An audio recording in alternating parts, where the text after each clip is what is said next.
All right, hello and welcome everyone. This is episode number 2 of the Race on Oz podcast, and this episode, not this week, this episode, we have the one and only Gaz. So a bit of a ROOZ legend, and thought it'd be a great opportunity to have a chat to the man himself and find out a little bit about him and his journey so far with ROOZ. So, Gaz, my man, how are you tonight? Good, thanks, Nick. Fantastic. Not so much of the legend stuff, please, mate. Okay, all right. I'll back off on that for you. Very humble man, I understand. So, cool. Well, do you want to just introduce yourself? Just let us know a little bit about you, and sort of, I guess just a little bit of your background, and a little bit about yourself. How you got started in sim racing as well. Maybe we could start there. Yeah. Well, I started off in sim racing by, going to all the fairs and game places and things like that, playing games like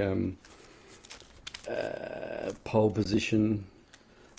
I can't remember what else I used to play. And from there, I sort of got into the console stuff, playing some, and PC stuff, playing Ridge Racer. And stuff like that. So, I mean, I'm talking probably starting back in the late 70s, early 80s. Yep. Just, we used to, where I used to live, just around the corner, used to be a go-kart place. Used to go there and do, about 20 laps in the go-karts and then sit down and play sim games the rest of the day. It was good fun. Okay, and what was the go-kart place? Where are you based, first and foremost? South Australia, so the go-kart place is at a place called Bolivar. Yep. It's still there now, I think. I think Footner actually still races there most weekends. So. Okay, yep. Yep. Oh, excellent. All right, so it's got some good pedigree in there as well. So, and then so how did you sort of progress? So you're talking sort of, quite a while ago, and you've touched on, pole position and ridge racing and stuff like that. How did it progress from there?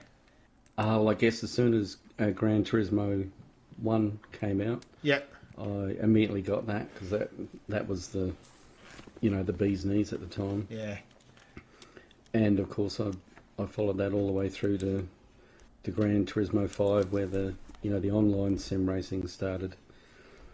Okay, so you sort of progressed up there. I remember when Gran Turismo came along as well. It was quite sort of pretty revolutionary as well, especially sort of the replays that they had. It was sort of same camera angles as you see on the actual broadcast and things like that. And then so you just progressed up through there.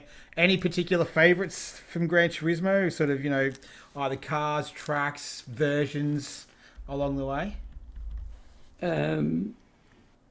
Yeah, I tended to like. I don't like any of the open wheelers.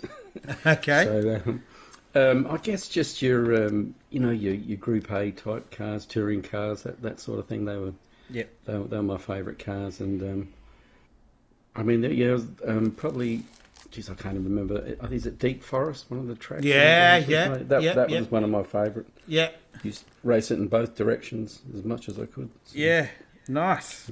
All right, and then so obviously Gran Turismo 5, you said, and then you had your first sort of venture into online racing. Talk to us a little bit about that.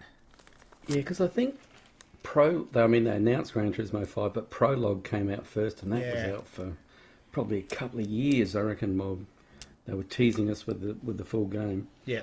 But then once we got into the full game, I was a member of a technology forum called Whirlpool Forum. Oh yeah, I've heard of Whirlpool before. Yep. Yeah, and a guy on there called Khan the Pies.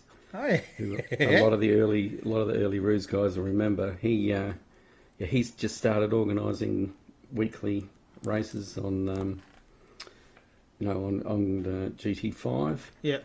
And a few of the guys I raced against there was a guy called Stumbles, which a lot of people know. I think he used to be a moderator on Race on Oz. Yep. Disturbo, Anon, Darko, Lee Boy, and a host of others. I'm sorry if I've forgotten anybody, but Wow. Okay. So Yeah. you've been sort of there at the. We'll touch on ROOZ a little bit more, and then how did it sort of progress from there? So Gran Turismo and online, and was you were sort of hooked from there at that stage? Oh, absolutely. Once I started racing against real people, that was it. That's the it's just no more fun than that. Yeah. I mean, racing against AI, you sort of, after a while, you get to know exactly where they're going to go and what they're going to do. But Yeah. of course, it's the unpredictability of racing against I was going to say, life people. yeah, I was going to say it's that randomness of you, Yeah. you don't quite know, and I guess you can sort of you can temper the AI as well to suit your needs and settings as well and things like that. So yeah, the randomness of the in person is good. So tell us then. So obviously Gran Turismo is kind of where you started. So how did you get involved with ROOZ in terms of you had the Whirlpool Forum, Gran Turismo 5? Was it a natural progression into ROOZ there, or how did that journey get started? Well, Khan the Pies then organised, a website called GT League Oz, it was called. Yep. And that would have been about 2011, I reckon. Okay. And it was only that for probably a year before, it became Race on Oz, and then got some really good guys in there managing the place, guys like Stu, they could drum up some sponsors and organise prizes and later on apparel and merchandise, that sort of stuff. Yep. Yeah. Yep. Go ahead. Sorry. And so that was that pretty much the prelude to Race on Oz. So GT League Oz is kind of how it morphed into Race on Oz. Is that right? Yeah. It's just that I think Khan sort of thought it was a bit haphazard. You just posting in a forum when a race was going to be and when people would turn up and that sort of thing. Yeah. It was a lot easier to do it on a website hosted on a server where you could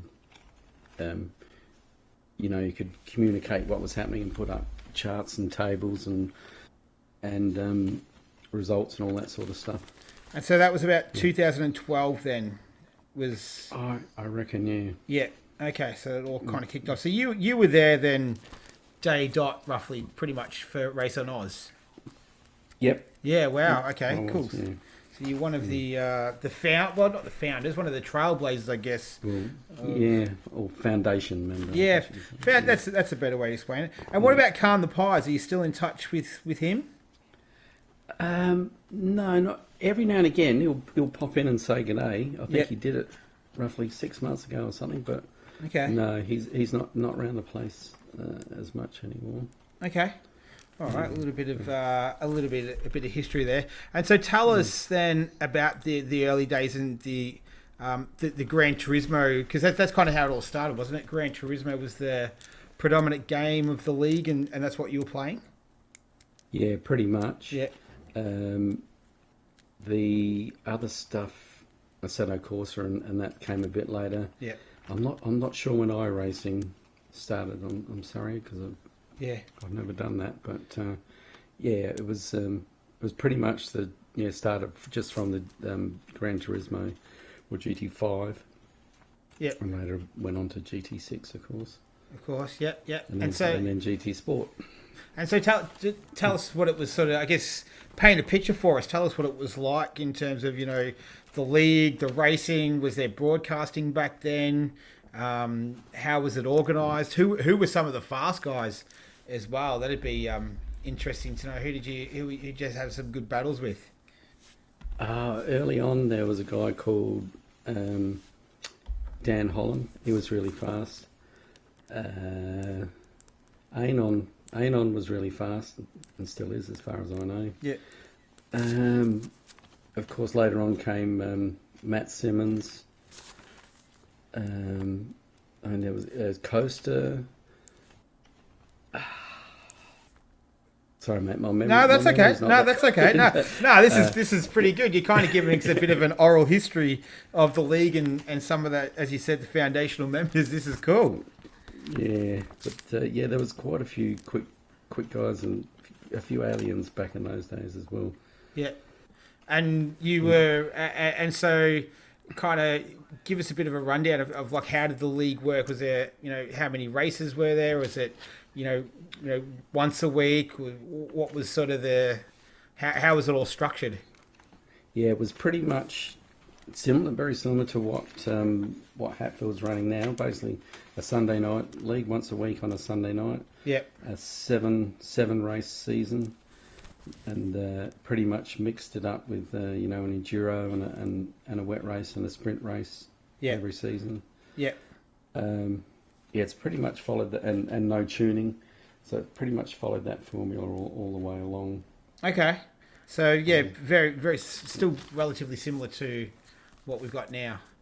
Yeah, it hasn't deviated too much from that. It's a tried and trusted formula, I guess. Yeah, well, if it ain't broke, don't fix it, is what they say. Yeah, exactly. Yeah. Okay, cool. And can you recall any vivid memories of the early days with Gran Turismo in terms of any epic battles you might have had, or particular races or incidents that might have happened in the early days? Yeah, I had some really good battles with a guy called Stumbles. Yep. And also some with just Turboed, who a lot of guys would know now. Yeah. A young guy called Stu when he joined. We had some good battles as well. Stu is in Stu car, the Stu that's exactly, still racing that's today. It. Yeah. That's the one, yeah. Yep. Exactly, yeah. Yep. I remember one race at, is it Trial Mountain? Is that the name? Oh, yeah. I can't remember. Stumbles and I basically went a full lap side by side in that race, and that was just epic. Not a single piece of paint was swapped between us. What was the car? It might have been the Toyota Supra, I reckon. Okay. All right, Trial Mount. That was. I'm just trying to think of. Was that the one with that sort of left-right chicane right at the end of the lap, just as you finished the lap? I think. I think so. It had a tunnel. Yeah. And then you went through a few turns. I can't remember to tell you the truth. No. I think it's one of the more difficult tracks on the in the game as well. So, okay, cool. And then obviously it was all controller back then as well. How long before you graduated from controller to a rig? It was pretty early on. Most of the guys were using Logitech G27s, I think, or G25. Sorry, before the 27. Yeah, you're going back a bit now. G25s. Yeah, and that was pre. There wasn't really any of the Fanatic or Thrustmaster stuff around. Yeah. In those days, they came a bit later, but yeah, I've pretty much. I reckon since about 2012, I've been using wheel only. And what are you using at the moment? I've got a Thrustmaster T300 at the moment. Here we go. See these? I've got a Thrustmaster T300 as well, and I speak to a lot of these guys using Fanatec's and all sorts of stuff, and they have all issues with the pedals. I even saw one guy half the actual on his rim, actually the handle broke off mid-race, and I'm like, yeah, the Thrustmaster, it's a little bit more of a more cost-friendly, but it lasts the distance. So, is it still the stock rim, or have you got a different rim on there? I've got 4 rims in total. Oh yeah. I've currently got the open wheeler rim on there, I've got the the Bluetooth LED. You're a man of good. You're a man of good taste. Yeah. I've got exactly the same. Yeah, so that actually bolts into the wheel itself. So yeah. Is that the useless in ACC, of course? But I was going to say, good on the wheel. Yeah, it lights it up at night. It makes it look got some pretty lights on there as well. All right, cool. Yeah. So that was sort of early days. One of the obviously early days when you talk about that, one of the one of the current names in the league when it comes to Bruce Hale Racing. So obviously has a lot to do with the league. Can you talk a bit about Bruce Hale? What he meant to the ROOZ community and what you knew of him as well. Yep, Bruce was probably, just one of those guys that everybody got on with. He was just the nicest bloke you'd ever meet. When you went into a lobby, he'd always have a joke to tell or a story to tell, and it was just endless banter and jokes the whole night. It's just so much fun. He, I think it was around 2013, he joined ROOZ, and he was, from what I remember, his first couple of races, he was pretty raw. Yeah. But it didn't take him long to pick it up. And the thing about him was he had such a passion for sim racing. I think he's one of these guys, when he takes something on, he will just give it his all. Yeah. And that's what he did. So he was, didn't matter what time you got on at night, he was on. You could jump into a room with him and have a chat, have a joke, have a race. And it was good fun. Yeah. And he went all right. You said he was relatively quick. Yeah, by the time I reckon 6 months after he joined, he was going really well. Yeah. And in his first year of racing, he actually won the the Race of Champions at the end of the year. Yeah. And consequently, that race has been named in his honour. So it's now the Bruce Hale Race of Champions. Okay. Yeah. I didn't know that. Okay. And then, so in terms of Bruce Hale Racing itself, do you know how that came about? Are you able to share anything with us about that?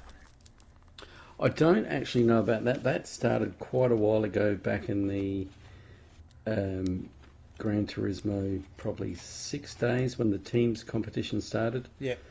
I think we had, we wanted to do 5 teams, and we had like 4 sponsors. So I assumed the thinking was, what else could we do? And then, somebody said, well, look, Bruce, has passed away recently. Why don't we name the other team in his honour? And they did, and it's sort of stuck. So basically, all the other teams are sponsor teams, and the Bruce Hale team is a team, a tribute team, basically. Yeah. Well, it's certainly been well represented, and is currently well represented right now in terms of team championships, being the reigning champions from last season. So they're certainly doing his name well at the moment, and I think it's a credit to the man himself that that he made that much of an impression on the league, that he was able, his name was used to be honoured with a race team and the Bruce Hale Racing Champions as well. So I think it says a lot about the man. All right, it does. Yeah. Cool. And then, so just in terms of, you've been around with ROOZ for such a long time now, so right pretty much from the get go. What's been your most vivid memory of being involved with ROOZ? What sort of, when you think of ROOZ, what comes to your mind? I guess what stands out for me is, before we started racing in leagues, most of your racing was either done against AI or in public lobbies where, if a guy wanted to have a bit of fun, he would just punt you off turn 1, lap 1, and your race is gone. Yeah. Racing in the league, you get to race against guys that aren't going to do that, but are going to give you some good competitive racing. And there's also the social aspects of it too. You get to meet a great bunch of guys, have a chat, bit of banter, and it's just awesome fun. Yeah. So just the community aspect, would you say, is that? Yeah. And just being involved with it. And how much time do you put into your racing these days in terms of the community? Because I think you were a BHR captain last season. Is that right? Yeah, I started in season 2. Yep. When they started the teams championship. Yep.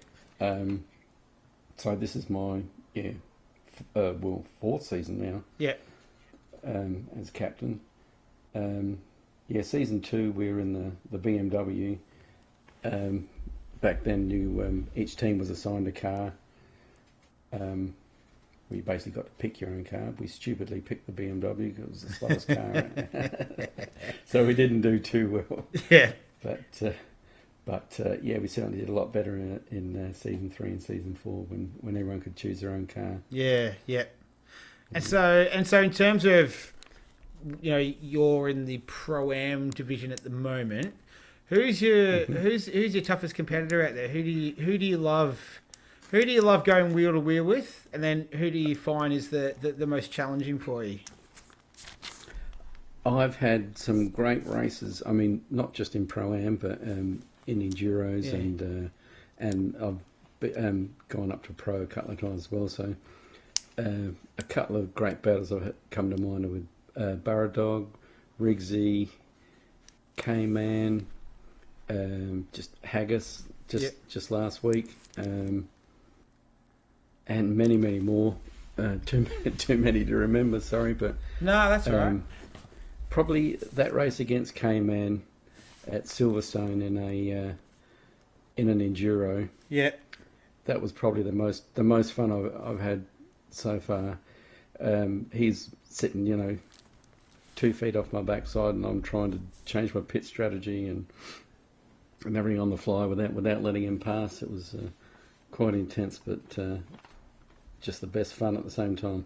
Well, he goes all right, doesn't he, K-Man? He was when I first joined the league last year. He was or was it early this year? January this year, I think it was. He was the team captain, and he kind of introduced me and walked me around, and very knowledgeable. He's obviously done a lot of real world racing as well, but just in terms of the sim racing as well, just as knowledgeable. So I can see how that could have come about between the two of you. In terms of your competitors as well, you touched on Haggis there. So obviously a new driver in Race on Oz, and is a bit of a commentary favourite at the moment. If you might have picked that up, what can you tell us about the man? What was your battle like with him the other week between you two? He was obviously a lot faster than me. I started the race, well, for one, in the Ferrari, and with a full load of fuel. Yep.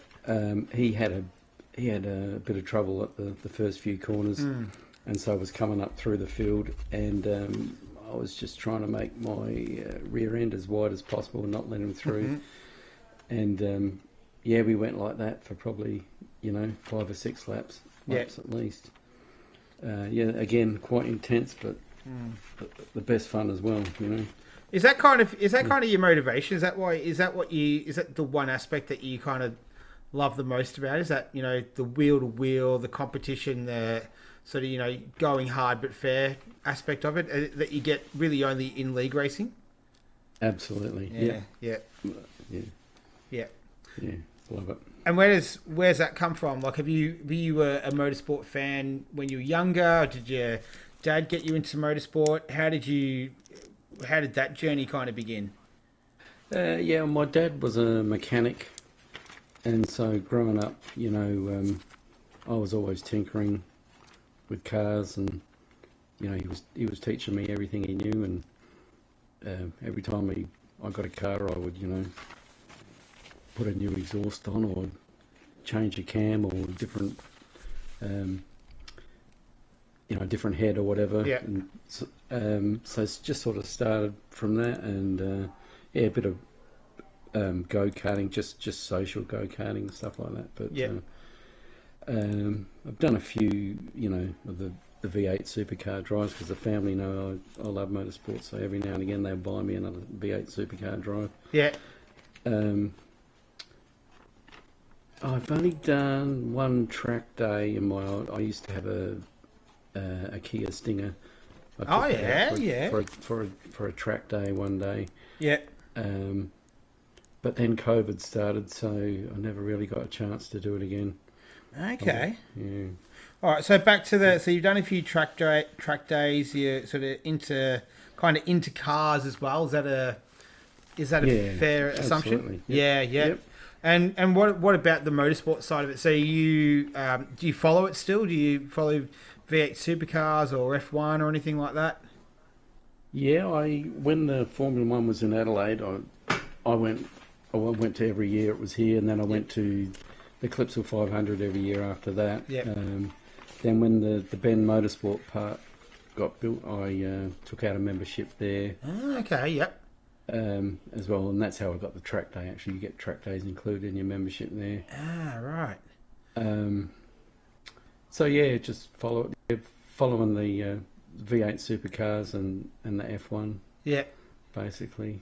Are Yeah. you a Holden man or Ford man? Um, uh, it doesn't. I like the technology more than the car, if you know Oh what I mean. yeah, yeah, So I'm not a. I mean, my old man was a Holden man and always drove Holdens, yeah. but I had Holdens when I was younger. Then I got an XR6 Yeah. and now a Mustang. So I guess I'm more of a Ford man these days.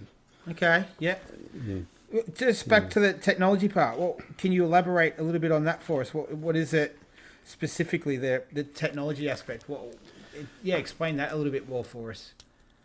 Things like back in the 90s with the Formula One, there was all sorts of new technology coming in. I mean, because we're talking about before that, not many cars had turbos, or certainly not in Formula One. Yeah. So there was the turbo technology, there was the aerodynamics technology. Yeah.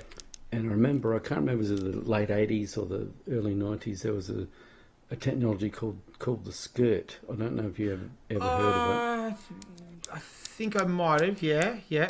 it. It basically turned the car into a huge vacuum as it drove along the road. Yeah. And there's a good documentary out there on it if anybody's interested, called "Gentlemen, Lift Your Skirts." Ah, okay. And Yeah. it was all about the FIA banning these skirts. Yeah. And I think that was like early 90s, and it took up until 2010 or something for them to start lapping at the same pace they were doing 20 years before Yeah. with these skirts.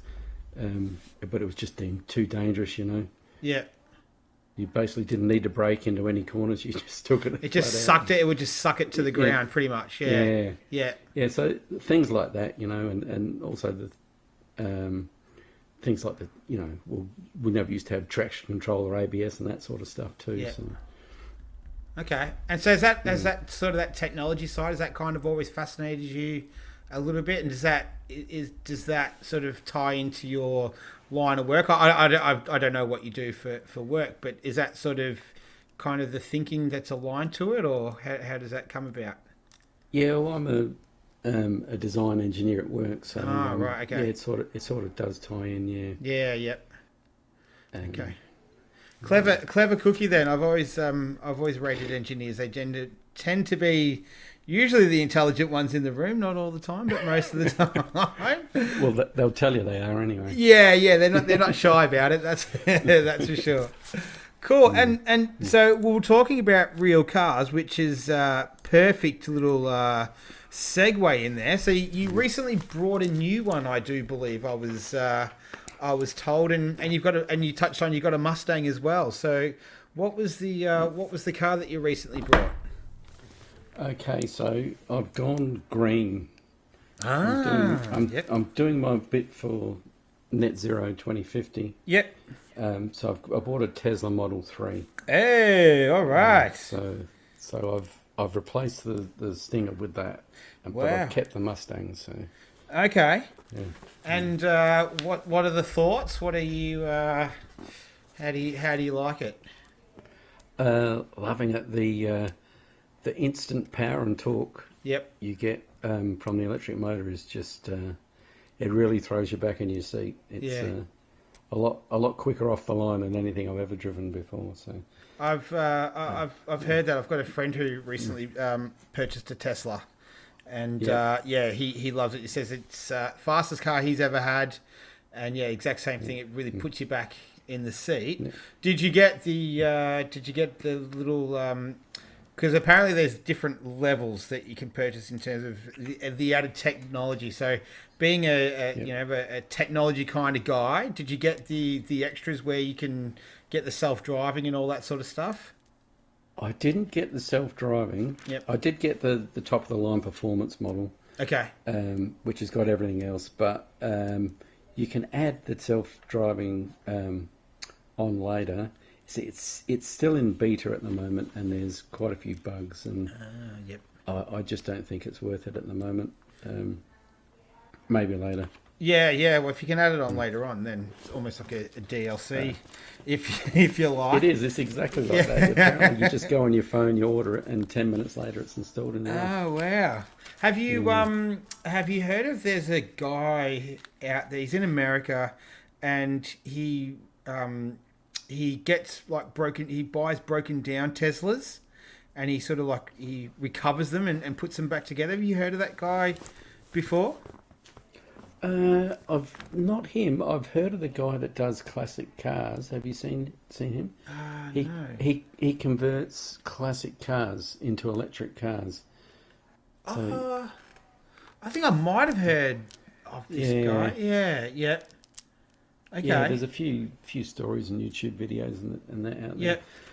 Okay. But yeah, no, I haven't heard of that guy. So, Yeah, it's he was just heard him on a podcast and he was talking about like it's incredibly difficult to do it because Tesla are so sort of protective of their IP Yep. and sort of getting through to them all. But he had some really interesting stories. I'll see if I can shoot you the name of the guy. But yeah, really Yeah, that'd be good. really interesting. So the Stinger, the Kia Stinger. Tell us about Yep. that. That's a really interesting choice of car. Of car. What brought that on? Um, I was shopping around for a mid-level BMW or Merc or something, Yeah. like a BMW Series 3 or a Merc, well, one of the C class Yeah. variants. And I saw the Stinger, and I thought, well, it's quite well appointed. It's quite quick. So it's luxurious and fast, and probably $40,000-$50,000 cheaper than the equivalent Yeah. European Yeah. luxury car. So I thought I'd give it a go, and I was quite happy with it. Very Yeah. happy with it. Oh, okay. It was a good car. And you've moved to the Tesla, but you've still got some old school in there as well. So probably what everyone wants to know about. What is the Mustang? What's the year? What's the model? Tell us a little bit about it. It's a 2018 GT. Ooh, okay. Yep. Yeah, so it's the newer one with the 10-speed or.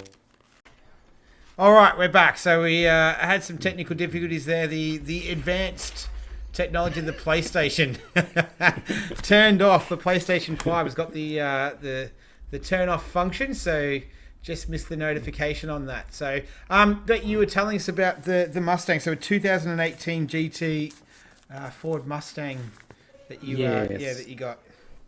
Yeah, I resisted the urge of getting the manual. I got the one with the 10-speed automatic because it is a fair bit quicker than the manual. Yeah, I know it's not as much. not as much of fun. not as much fun, no. Yeah. But it's still fun being quicker. If you know what I mean. Have you taken any track days yet? No, I haven't yet. Okay. As I said, the only track day I went to, I took the Stinger, and then Yeah. sort of COVID came around. And What's the bend like? I've not been there yet. How is it? Obviously it's not Clipsal. It's not the streets of Adelaide. But what are your thoughts? What are your thoughts on it? I don't like it very much. No, it is a good track, but there's lots of blind apexes and corner exits. Yep.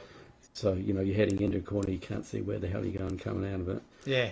and it's a little bit scary when you're driving around in your daily drive. And so yeah, but yeah, you only took the Stinger down there Yeah. as well. Yeah. Okay. Cool. All right. Well, we Yeah. were almost to the end. I've kind of run out of questions. I think we're going at it for just over a half an hour there. So, but I Yep. believe there's some people you wanted to give a shout out to.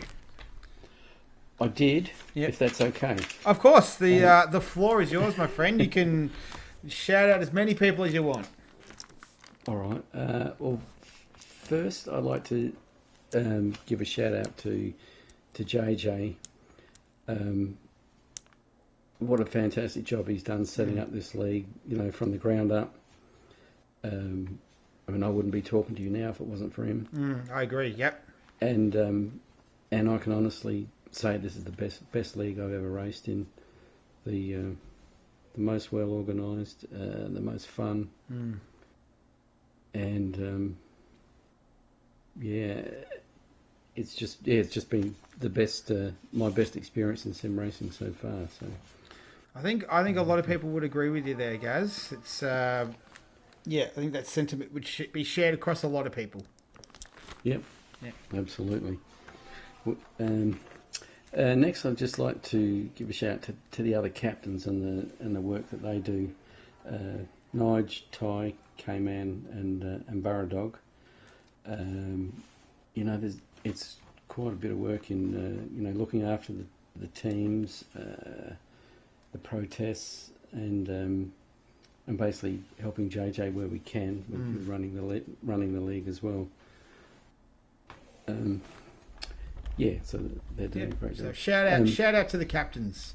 Shout out to the captains. Yeah, Yeah. nice. Bounty for the work that he does with the results and the stats and everything. It's just that new website he's set up is fantastic. I agree. And yeah, if anybody out there hasn't bought him a coffee or a shoey yet, go and do it, please, because he deserves it. Yeah, I agree totally. Yeah, yeah. To Andrelli and Kamangu for producing those videos and graphics. What an awesome job they do as well. Now to yourself, Nick, for the broadcasts and of course along with that Nige, Adman, Jamie, JJ, and all the guest commentators we've had so far. Everyone's done a great job, and I honestly reckon there's no better entertainment going around at the moment to sit down on a Tuesday night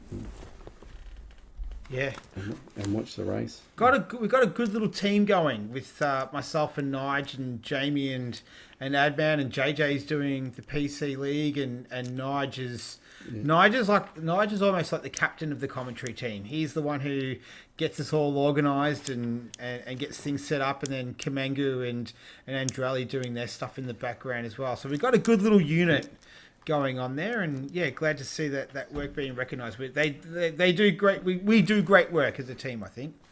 You do. Yeah. Probably next would be Vic for the work that he does with setups and helping everyone with their own setups. He probably doesn't do enough practice and work on his own setup. Doing everyone else's. Yeah, exactly. Yeah. But no, thanks very much for that. Vic is doing a great job. Yeah. Stu, this bloke he's probably the most level-headed guy I know. Nothing phases him, and if you ask him anything or for a hand with something, he'll always say yes, and he's always ready to help you. Yeah. Yep. Shout out to Stu. Yeah. To Jamie / River, just for being, and well, I'll lump Adman in there as well, just for being two solid, dependable guys. They're there every week. They're always willing to help with anything. Just a great couple of blokes. DeBarra and Riggsy, these were a couple of unknown guys I picked up in season 2 draft. And these guys are two of the greatest blokes you'll ever meet as well, I'll tell you. The first couple of seasons at BHR, these guys sort of became my right-hand men. I bounced things off them all the time, and they always came back with good responses, and it all worked out well. Yeah. And I tell you what, that's one podcast I'm looking forward to hearing, Nick. The one with Burrow and Riggsy. Burrow and Riggsy, all right. Is it on the cards? Well, it is now. It is now. So Burrow and Riggsy, I'm writing it down right now. I've got a couple of other guests that I've got in mind, but we can definitely add those to the list. And I think Stu needs to be in there at some stage as well. Absolutely. Yeah. Unfortunately, I had to let them go at the end of season 3, and that was one of the hardest things that I've ever had to do. In along with the choice I had between River and Vic at one draft as well. You know what? I think I could only keep one. I think that's a win-win if you get River or Jamie, as he's known now as, or Vic. I think you're doing pretty well. Yeah. But a shout out to Burrow for what he's done at GRT since he took on took over the helm at that team. Yeah. Really gone ahead in leaps and bounds. Do you want to elaborate? Do you want to elaborate on that at all, or specify anything? Just the way he's got them blokes together. Yep. How he marshals them and organises things, and he's another bloke that's not fazed by anything. You know, if somebody can't make it one week, that's fine. Slot someone else in, and he's a good manager. Yeah. And I think after round 1 so far, GRT are on top of the table. So I think they're up there to what he's done. Yeah. Probably just a little bit about BHR as well, if that's okay. Yeah, go for it. Yeah, the floor is yours. As I said, season 2, we before that, I just want to say thanks to everyone else in the league that I've either raced with or against. I've had some great battles, and everyone's just been nice. Before you go into BHR, I'm sorry, I hope I haven't cut you off there. No. Can you tell us a little bit about Stu? You said he's one of the most level-headed people that you know, and you've obviously would he be one of the people that you've known the longest in the league?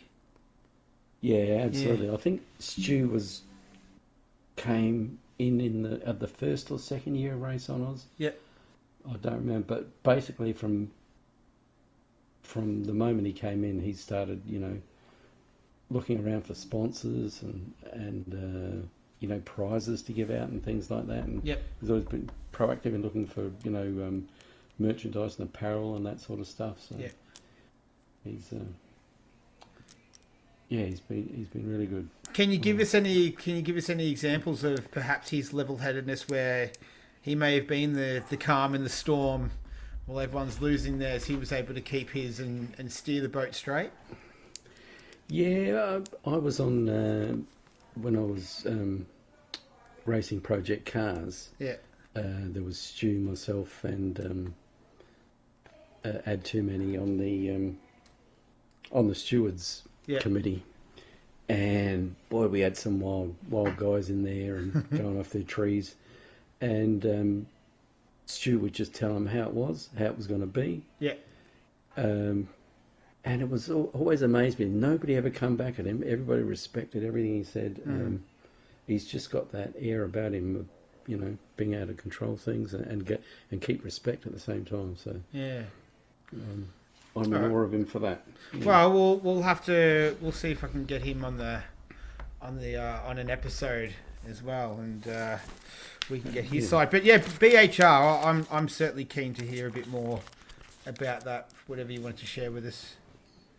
Yeah, as I said, the teams championship started in season 2, and we drove the BMW, and I mean Jamie drove the ring off the thing, but we really couldn't make any headway into the championship because there are a lot better cars out there. But on the team side of things, we still had a lot of fun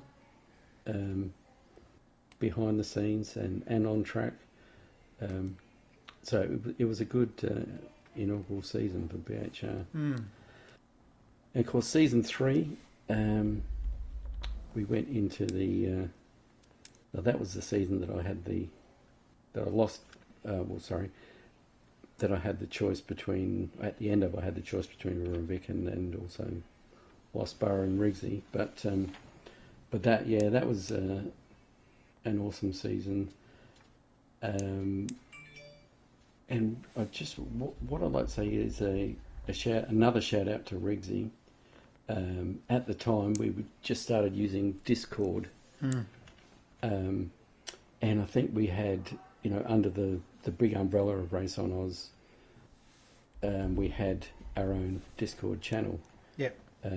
But Riggsy went and learnt how to set up Discord channels and set up a whole BHR channel with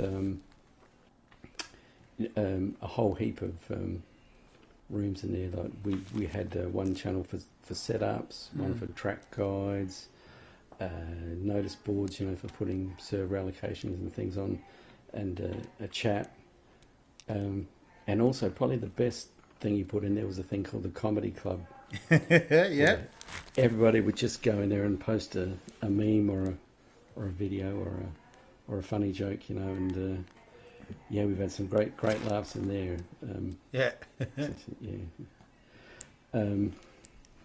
I'd like to say that Riggsy was doing it for the team, but I really think his main motive was that he got banned too many times by the ROOZ bot. Well, modern problems require modern solutions, I guess. But I'm pretty sure that the template that he set up for the teams is pretty much used by all of the teams now. Yeah. Because that first season it was pretty much BHR had their own Discord channel and the other teams didn't. So well done, Riggsy. Yeah. Sounds like he's been pretty important or pivotal in the ROOZ League. Am I right in that? Because it sounds like you've got really great relationships with Riggsy, with Burrow, with Stu, with a lot of people. But you you've mentioned those three pretty consistently throughout our chat. They sort of would you say they're sort of core parts of the league, or how would you describe them? Yeah, from my perspective, yeah, but I mean, it doesn't mean that everyone else in the league is not.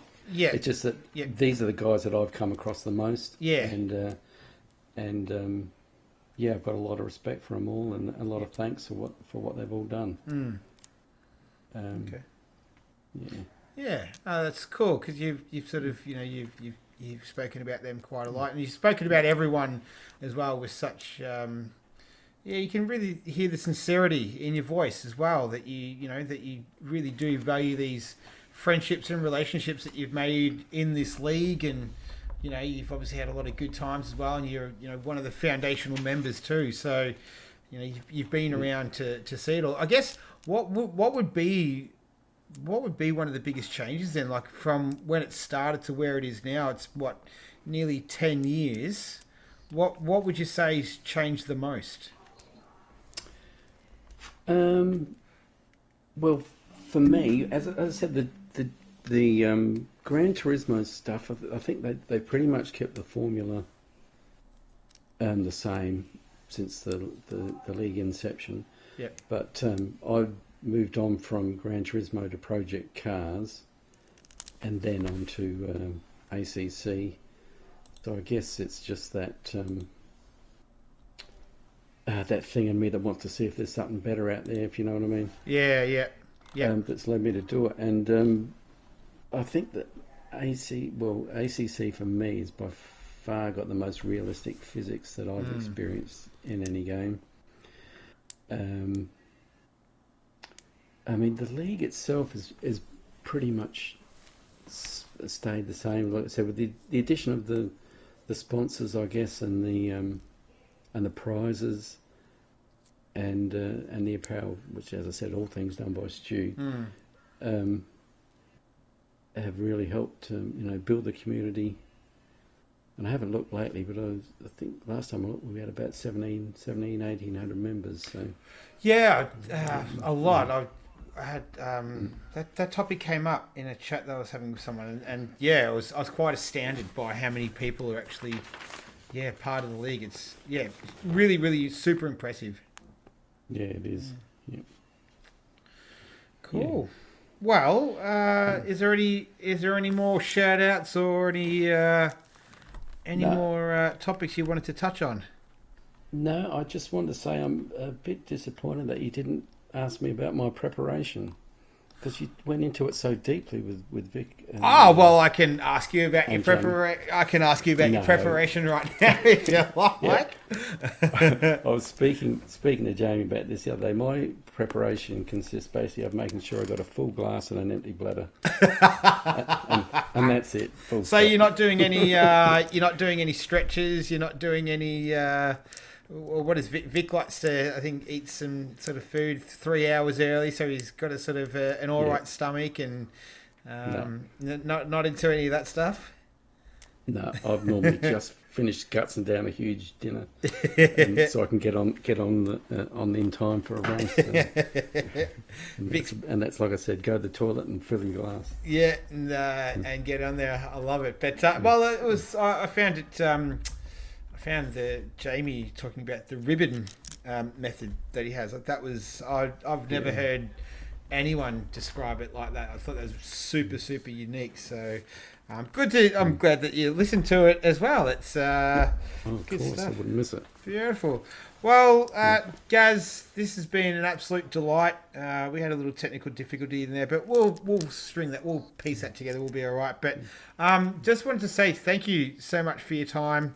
I haven't called you the L word since the beginning, but you are a bit of a legend in ROOZ, whether you like it or not, mate. Unfortunately, that's a moniker you're going to have to deal with for a while. But thanks for giving me some of your time. You were absolutely so easy to deal with in terms of getting it all hooked up. You were really accommodating, so thank you so much for that, and thank you for just giving us some insight into your experience in ROOZ, your journey through sim racing, and everything else. Telling us about the Stinger and the Tesla. You're doing your part for net zero and the Mustang and everything. It's been an absolute pleasure. I'd just like to say thank you very much. I really enjoyed that. I think everyone else listening will enjoy that too. Cheers. Thanks, Nick. It's been an absolute pleasure for me too. Thanks for having me. It's been fun. Beautiful. All right. Well, thank you very much, guys. Thank you, everyone, for watching as well. Keep an eye out for the next one. We'll see which guest we can get on next and have a chat about Race on Oz. So until then, take care of yourself. Stay safe. We'll see you next time. Bye-bye.